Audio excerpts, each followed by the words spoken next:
आइए एक बार हम आपको गूगल मैप के द्वारा दिखाते हैं कि आखिर यह घटना कहां और कैसे हुई। प्रधानमंत्री को बठिंडा से 140 किलोमीटर दूर हुसैनीवाला में राष्ट्रीय शहीद स्मारक जाना था, लेकिन हुसैनीवाला से 30 किलोमीटर पहले ही फिरोजपुर के मुदकी में फ्लाईओवर पर प्रधानमंत्री नरेंद्र मोदी का काफिला 20 मिनट तक असुरक्षित होकर फंस जाता है। प्रदर्शनकारियों का कहना है कि उन्हें फोन के द्वारा प्रधानमंत्री के इस रूट की जानकारी मिली थी। इस तरह से यह काफिला फंसा। प्रधानमंत्री की सुरक्षा में हुई इस बेहद खतरनाक चूक को लेकर गृह मंत्रालय ने विस्तृत रिपोर्ट मांगी है। पंजाब के मुख्यमंत्री चरणजीत सिंह चन्नी ने भी जांच के आदेश दिए हैं। दावा तो यह भी किया जा रहा है कि प्रधानमंत्री नरेंद्र मोदी की सुरक्षा के खतरे में उन 20 मिनट में मुख्यमंत्री कार्यालय और डीजीपी दोनों के फोन नहीं उठे। इसका जवाब क्या है? सवाल यह भी कि भारत के प्रधानमंत्री के जीवन को असुरक्षा में डालने वाले उन 20 मिनट पर राजनीति क्यों होती है?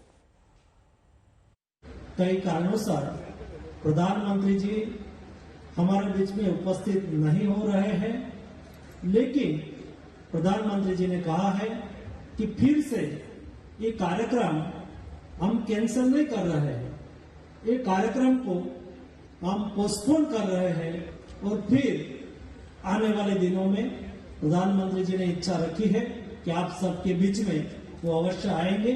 मैं आप सभी से क्षमा चाहूंगा कि प्रधानमंत्री जी कई कारणों से आपके बीच में नहीं पहुंच पाए हैं और यहाँ हम कार्यक्रम आज नहीं कर पाएंगे। आप सबके बीच में मैं फिर से एक बार रिग्रेट करता हूँ और कार्यक्रम खत्म करता हूँ। फिरोजपुर में पीएम की सभा को पोस्टपोन करने की जानकारी देते आपने स्वास्थ्य मंत्री मनसुख मांडविया को सुना। प्रधानमंत्री को फिरोजपुर में कई योजनाओं के शिलान्यास के साथ कृषि कानूनों को रद्द करने के बाद पहली बार एक बड़ी जनसभा को पंजाब में संबोधित करना था। प्रधानमंत्री को सुरक्षा कारणों से बिना रैली और विकास योजनाओं का शिलान्यास किए लौटना पड़ता है। कांग्रेस के तमाम नेता इसे फिरोजपुर में प्रधानमंत्री की रैली में भीड़ न जुटने पर बीजेपी का बहाना बताते हैं। जैसे यूथ कांग्रेस के राष्ट्रीय अध्यक्ष बीवी श्रीनिवास ने सिक्योरिटी लैब्स पर तंज कसते हुए खाली कुर्सियां दिखाई और एक ट्वीट में लिखा, हाउस द जोश मोदी जी। इस घटनाक्रम के दौरान कांग्रेस के युवा नेतृत्व ने जोश का उत्सव का इजहार किया।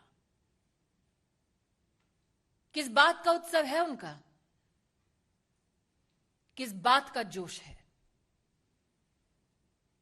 कि देश के प्रधानमंत्री को मौत की कगार पर ले गए थे? मुझे आक्रोश इस बात का है कि जब सुरक्षा कर्मियों ने पंजाब सरकार से उस समय संपर्क साधने की कोशिश की तो मुख्यमंत्री के दफ्तर से किसी ने भी संवाद नहीं किया। असल में क्या था कि बीजेपी से लोग इकट्ठे नहीं हुए थे और वहां पे फ्लॉप शो था। फ्लॉप शो में कोई जाना नहीं चाह रहा था और प्रधानमंत्री जी को पता चला कि वहां बंदे नहीं इकट्ठे हुए। प्रधानमंत्री जी वापस चले गए और ठीकरा पंजाब सरकार के सर पे फोड़ रहे हैं। वो फ्लॉप शो में नहीं गए, बीजेपी से बंदे इकट्ठे हुए ही नहीं। उनका फ्लॉप शो था, वहां लोग इकट्ठे ही नहीं हुए, उनसे हुए। तो हम क्या करें इसमें? हमारा दोष है क्या?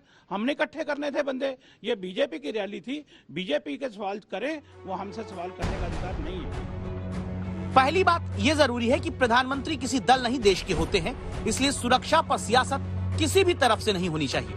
प्रधानमंत्री देश में सबसे सुरक्षित व्यक्ति है। पीएम का काफिला गुजरता है तो कैसे संबंधित राज्य में सुरक्षा घेरा रहता है, इसे कई राज्यों में प्रधानमंत्री के काफिले की तस्वीरों के साथ समझ लीजिए। जब पीएम दिल्ली या अन्य किसी राज्य में कहीं जाते हैं तो सुरक्षा कारणों से उनका रूट करीब 7 घंटे पहले तय किया जाता है। पीएम के रूट के साथ वैकल्पिक मार्ग तय किए जाते हैं, जिस पर पहले रिहर्सल होता है। जिस रास्ते से प्रधानमंत्री गुजरते हैं वहां इतनी दूरी पर पुलिस का जवान तैनात होता है कि एक पुलिसकर्मी दूसरे को देख सके, आवाज दे सके। पीएम का काफिला गुजरने से पहले एक तय समय पर रूट पर आम आवाजाही रोक दी जाती है। जिस राज्य में पीएम जाते हैं वहां की पुलिस के पास पीएम की सुरक्षा का पहला घेरा होता है।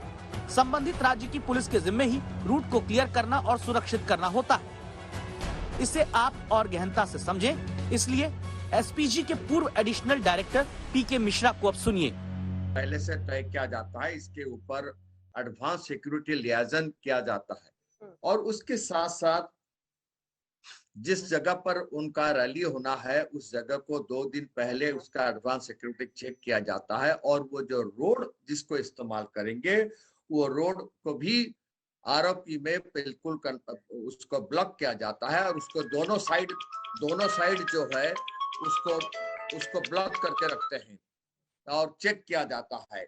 और ये चीज जो है सिक्योरिटी जो है एडवांस सिक्योरिटी लियाजन में एक टीम एसपीजी का पहले जाता है जो उस जगह पर जाता है और एक टीम प्रधानमंत्री के साथ चलता है और उसमें 3 टायर का सिक्योरिटी होता है। आउटर कर्डन जो होता है स्टेट पुलिस का होता है और उसके बाद जो मिडिल कर्डन होता है पैरामिलिट्री फोर्सेस का होता है, इनर कर्डन जो होता है स्पेशल प्रोटेक्शन ग्रुप का होता है। इसीलिए सवाल उठता है कि क्या पंजाब के डीजीपी ने लापरवाही नहीं की? क्या जिम्मेदारी पंजाब के डीजीपी की नहीं है? लेकिन होती है सिर्फ राजनीति, इसीलिए प्रधानमंत्री की सुरक्षा खतरे में पड़ती है। कुछ प्रदर्शनकारी अचानक कैसे पीएम के रूट पर आ गए तो सीएम चन्नी कहते हैं कि इससे खतरा नहीं। वो एक राजनीति नहीं थी, वो उनका एजिटेशन पीसफुल एजिटेशन था। यहाँ भी पीसफुल एजिटेशन था, रात हमने एजिटेशन उठाया था, अचानक कोई आकर बैठ गया तो उसमें कोई ये नहीं है कि जी किसी को खतरा था। ध्यान रखिए कि प्रधानमंत्री का काफिला एक फ्लाईओवर पर 15 से 20 मिनट तक फंसा हुआ खड़ा था। संभव है कि आपको लगे इससे कैसे खतरा हो सकता है। संभव है कि आप सोचें कि अगर काफिला कहीं फंसा तो सुरक्षा कर्मी तो थे ही, इसलिए जरूरी है कि आप एक्सपर्ट की राय को सुनिए।